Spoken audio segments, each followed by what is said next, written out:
quelle est l'importance d'organiser ce genre d'événement pour la promotion du secteur de la construction?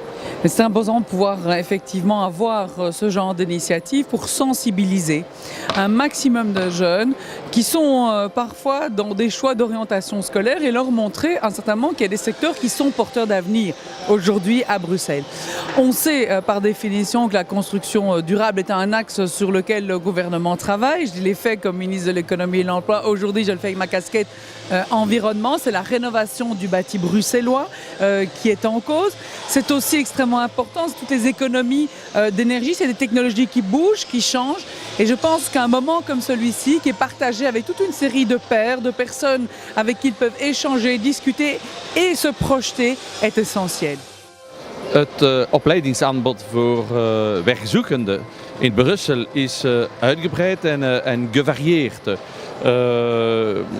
De bouwsector kent een sterke vraag naar arbeidskrachten, maar kent ook een economische crisis en een sterke concurrentie binnen en buitenland.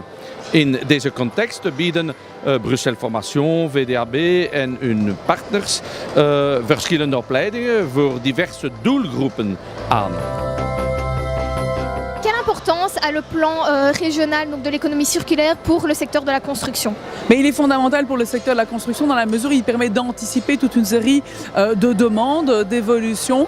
Nous avons voulu ce plan régional d'économie circulaire pour montrer aussi que Bruxelles peut se démarquer avec toute une série d'initiatives qui sont fondamentales. C'est un changement de mentalité aussi par rapport à la question de la consommation, de prendre quelque chose, de consommer, de jeter, d'être sur des optiques de recyclage telles qu'elles sont promues dans toute une série de villes, d'entreprises aujourd'hui.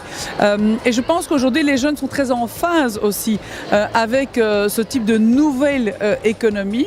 Donc il nous revient de la promouvoir aujourd'hui à Bruxelles-Capitale. L'économie circulaire et l'économie de la construction sont deux mondes qui se connaissent bien. Moi-même, lorsque j'étais ministre de l'Environnement, j'ai ici à Bruxelles initié les politiques de recyclage. Il y a un gisement fantastique, à la fois pour ressourcer ce qui était considéré comme des déchets pour en faire des nouveaux matériaux, pour inciter les entreprises à acheter des produits qui sont durables. C'est aussi un avantage concurrentiel pour la construction parce que chaque fois que nous sommes à la pointe en matière de construction, notamment dans la construction durable, dans le passif, nous avons gagné une manche contre cette concurrence qui est parfois déloyale avec d'autres pays. De par la formation, nous avons donc une expertise, nous avons des créneaux de développement. Et donc je pense que dans l'économie circulaire, l'économie de la construction trouve évidemment tout son rôle à jouer. C'est que dans le secteur de la construction, on a un très grand problème à trouver un personnel compétent et motivé. Et la motivation, il faut la créer dès le plus jeune âge. Et donc cet événement est absolument fondamental. Il est important que les jeunes et aussi leurs parents prennent conscience de la réalité du secteur, qui est un secteur diversifié avec différents métiers dans lesquels il est possible d'exercer tous ses talents. De manière générale, on a des excellents retours. Comme il y a 2 ans, quand on a organisé la première édition au cinquantenaire, les retours sont vraiment excellents.